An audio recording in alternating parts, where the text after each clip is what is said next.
mesdames et messieurs, bienvenue à la démonstration de montage et démontage d'un échafaudage sur câble métallique.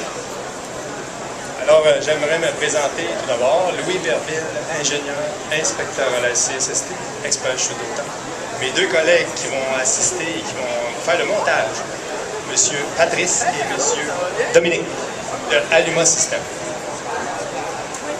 Alors, on va vous présenter comment monter de façon sécuritaire un échafaudage, 3 sections de haut, à l'aide de la barre d'assurance horizontale de la CSST. Premier élément, on met des madriers au sol, des sols qu'on appelle SOLE, pour niveler le sol et s'assurer que l'échafaudage est bien au niveau et solide sur un sol meuble. Deuxième étape, on monte des vis à vérin ou des plaques à vis pour pouvoir mettre l'échafaudage de niveau.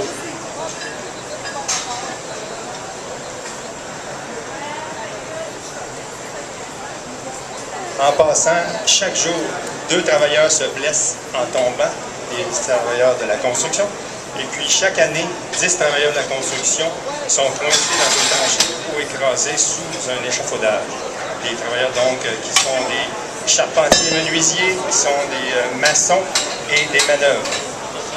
Donc l'étape suivante, après l'installation des vis à vérin, on a l'installation des câbles métalliques à l'aide de croisillons.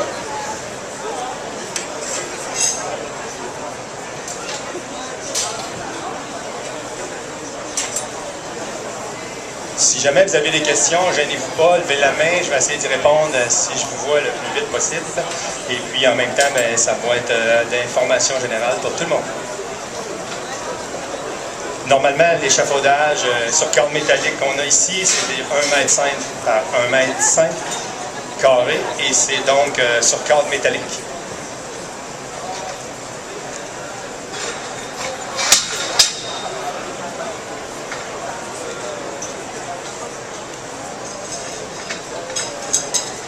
À noter spécifiquement, il y a un des 2 travailleurs qui porte un harnais de sécurité avec un cordon d'assujettissement double en Y. Pourquoi? On va en avoir besoin plus tard lorsqu'on va monter dans l'échafaudage. Le deuxième travailleur qui ne porte pas de harnais de sécurité va demeurer au sol pour aider le premier travailleur.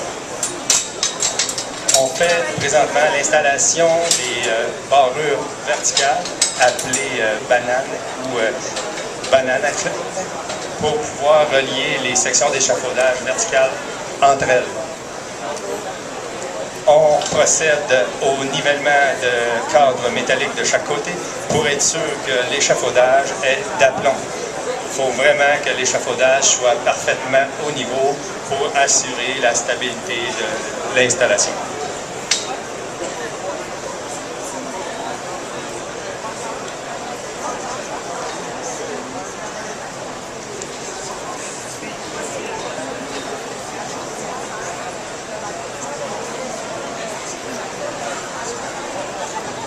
Oui.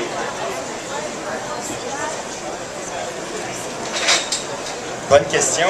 Suite, lorsque les vérins à vis vont être bien ajustés, le travailleur va procéder à l'installation de clous pour retenir les plaques à vis sur les madriers de bois qui sont au sol. Ceci étant une raison évidente de donner de la rigidité à l'échafaudage et aussi de retenir la patte d'échafaudage à sa place exactement où le travailleur l'a installé.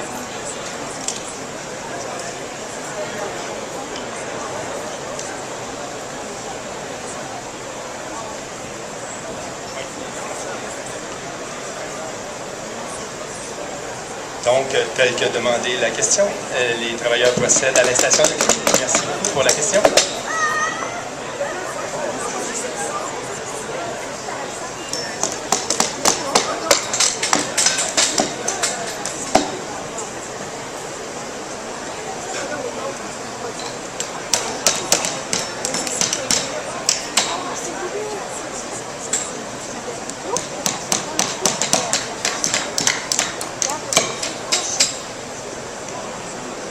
Donc, on a installé les clous, on a installé correctement l'échafaudage à niveau et tout est vraiment solide. Alors, les travailleurs vont procéder à l'installation de la plateforme de travail pour continuer de monter l'échafaudage.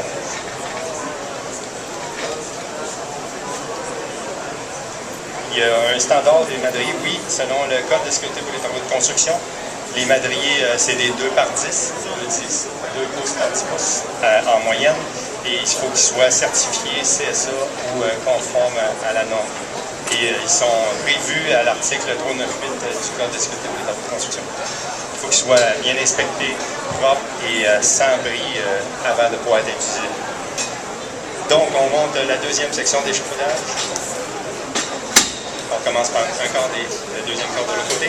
À remarquer, le travailleur installe les barreurs immédiatement lorsque c'est posé d'un seul côté. Les barreurs sont installés à l'intérieur des croisillons. Pourquoi? Parce que ça empêche les barreurs verticales.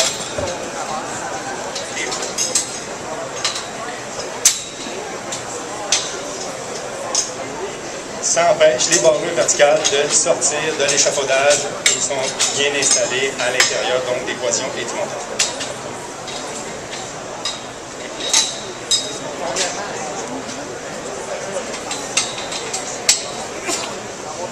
Donc, le travailleur a installé la deuxième section d'échafaudage, il a installé ses barrures verticales, il installe désormais un croisillon du côté de la façade du bâtiment. On peut s'imaginer que le bâtiment est à l'opposé de moi, de l'autre côté. Et donc, c'est pour ça que les échelons, ils sont du côté du bâtiment pour permettre aux travailleurs d'être adaptés à la bonne hauteur pour travailler sur le futur bâtiment. On installe par la suite une deuxième section de plateforme de madrier pour que le travailleur puisse monter en hauteur et être ergonomiquement le mieux positionné possible en hauteur pour faire ses installations d'échafaudage.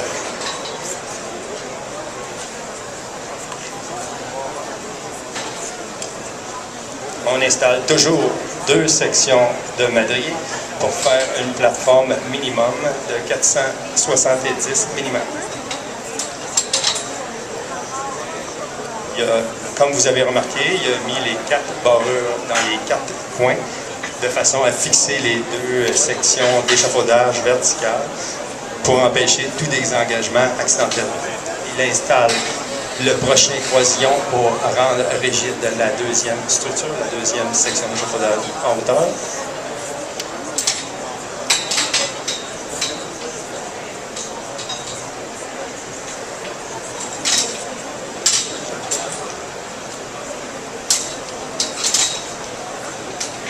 Donc, ces 2 sections d'échafaudage sont complétées. Il peut désormais utiliser la barre d'assurance horizontale, en aluminium, très léger, de 5,9 kg, qui a été conçu par un ingénieur, Jean Massé, et qui est approuvé selon les méthodes de la CSA pour résister aux chutes d'automne. Bonne question, c'est les fabricants d'échafaudage qui la vendent directement et qui peuvent vous donner une idée du prix, grosso modo. Je ne suis pas dans ce domaine-là, malheureusement, des coûts et des prix. Alors, donc, le travailleur, avec son double Y dans le dos, a attaché une de ses pattes de sécurité de son harnais, son cordon d'ajustissement, après le crochet ou l'anneau de sécurité de la barre d'assurance et donc est protégé contre les chutes désormais, malgré qu'il n'est pas nécessaire de s'attacher à cette hauteur-là, car il n'est pas à 3 mètres et plus de hauteur. Comme moyen de prévention et de sécurité, M. Patrick s'attache en hauteur après la barre. Il installe son deuxième plancher d'échafaudage pour pouvoir y grimper et pour pouvoir monter la prochaine section d'échafaudage. On nous demande, Patrice, si tu veux faire une chute, toi, qu'est-ce que ça donne? Je pense pas que ça va être tenté. Non, on ne fait jamais de chute dans un harnais de sécurité, ni même dans un cordon, parce que l'équipement n'est plus bon. Et lorsqu'on fait une chute avec un harnais de sécurité, on peut toujours avoir des blessures. On peut toujours occasionner des blessures aux travailleurs lorsqu'on fait une chute dans un harnais. Pourquoi? Parce que ce n'est pas un système primaire de sécurité, c'est un système qui est plutôt actif et qui va s'activer seulement si le travailleur fait une chute. Donc, il y a des risques de blessure toujours. On ne veut jamais que les travailleurs tombent, évidemment, mais c'est pour la prévention. Donc, on a monté une section d'échafaudage, on est rendu à 3 sections de haut. Il monte son autre cadre métallique de l'autre côté. Il est assuré par la barre encore. La barre, on voit qu'elle est à la hauteur des genoux, mais assure une sécurité quand même pour le travailleur. Il installe un poisillon du côté de la façade du bâtiment. À remarquer qu'il a mis ses barrures verticales encore pour les sections d'échafaudage entre la deuxième et troisième section. Les 4 coins sont protégés. Il installe donc le dernier poisillon, le côté façade. À ce moment, le travailleur n'a pas nécessairement besoin d'avoir de garde-corps. Il est protégé par son harnais de sécurité et son cordon d'assujettissement. Donc, les garde-corps, lors du démontage, si le travailleur est attaché, n'a pas besoin d'être installé pour l'instant. Il va installer des garde-corps seulement pour les maçons ou les travailleurs qui vont par la suite venir utiliser l'échafaudage en tant que tel pour les protéger contre les chutes. On monte donc la section encore de plateforme pour pouvoir le mettre à la bonne hauteur. Un madrier, 2 madriers.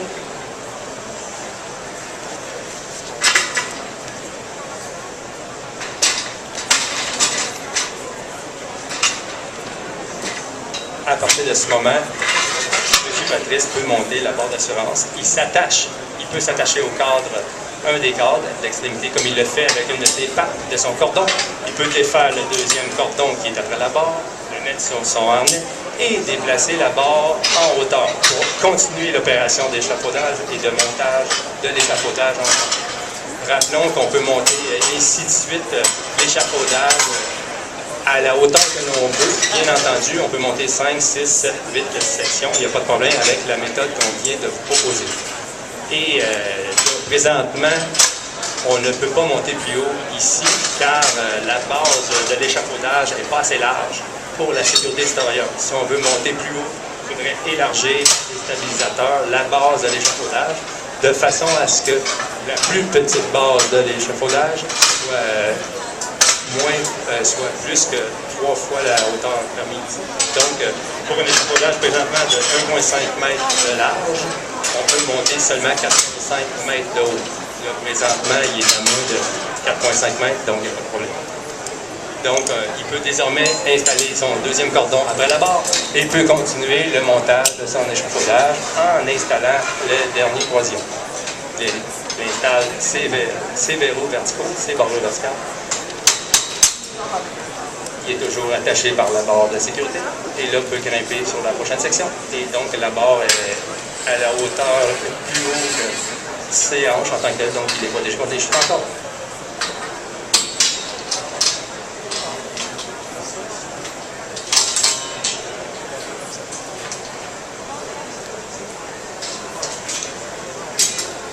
À remarquer, cette barre de sécurité a été designée par Jean Mancé, ingénieur, et a suivi des tests de résistance par le CRIC.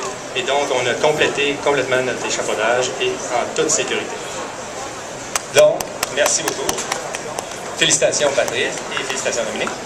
Pour le démontage, on fait la même chose, à l'inverse. Donc, tranquillement et sûrement, on fait les mêmes étapes qu'on a faites pour le montage. Normalement, le démontage est beaucoup plus rapide que le montage.